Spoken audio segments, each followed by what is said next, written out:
Minister of Freedom and Democracy. Next, President Nigel Farage. We're in the presence of a great man today, the President of Europe, a man who is so important. He is beyond criticism, beyond reproach. He is the king of the modern political class. He is the modern-day Zeus, and he intends to rule us from Mount Berlaymont, and woe betide anybody that questions his authority or questions his dignity, or they will face severe punishment. Indeed, in my case, the last time we met, and I had one or two things to say, the Parliament imposed the maximum possible fine. And I'm told that if I say anything that upsets you, the microphone will be cut off. Well, what price free speech? What price democracy? But you've come back to us today, and now with the approval of Mr. Sarkozy and Angela Merkel, you're the head of a new economic government for 500 million people. And you've launched your 10-year plan, your wish list. And I just wonder, have you remembered what happened to the last 10-year plan that was launched in 2000? It was launched in this Parliament to much acclaim. It was a total and utter crippling failure even before the global recession hit. And in fact, all centralised EU plans fail. Just look at the disastrous, ruinous common fisheries policy. And now your beloved euro has failed. It's failed politically at its first major hurdle. You weren't able to come up with a plan at that summit. You can't bail out Greece without the International Monetary Fund coming in to save, at least for the moment, your euro dream. And yet, Mr Van Rompuy, your plan seems to be, we're losing, we're failing, let's have more of the same. Let's have more Europe, let's have more failure. But what really matters is the loss of democracy here. You have not been elected. You are not accountable. There is no mechanism for the peoples of Europe to remove you.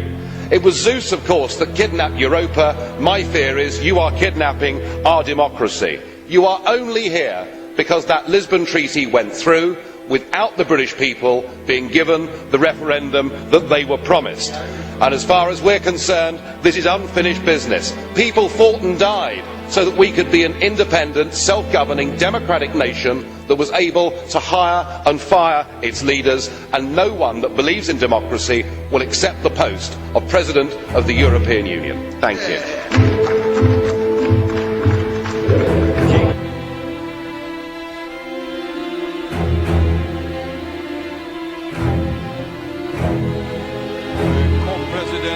Of the Europe of Freedom and Democracy, Nigel Farage. The floor is yours.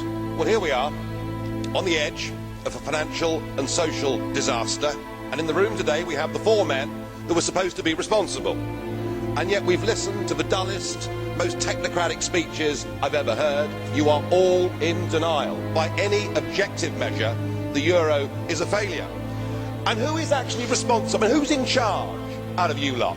Well, of course, the answer is none of you, because none of you have been elected, none of you actually have any democratic legitimacy for the roles that you currently hold within this crisis. And into this vacuum, albeit reluctantly, has stepped Angela Merkel. And we are now living in a German-dominated Europe. Something that the European project was actually supposed to stop. Something that those that went before us actually paid a heavy price in blood to prevent. I don't want to live in a German-dominated Europe, and nor do the citizens of Europe.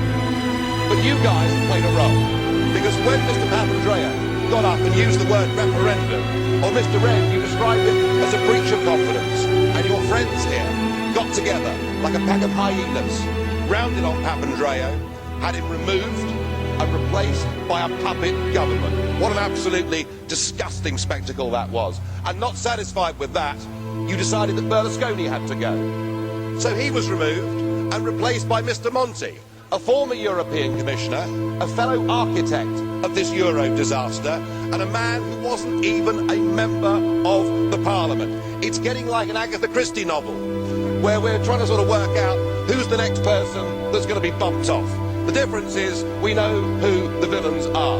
You should all be held accountable for what you've done. You should all be fired.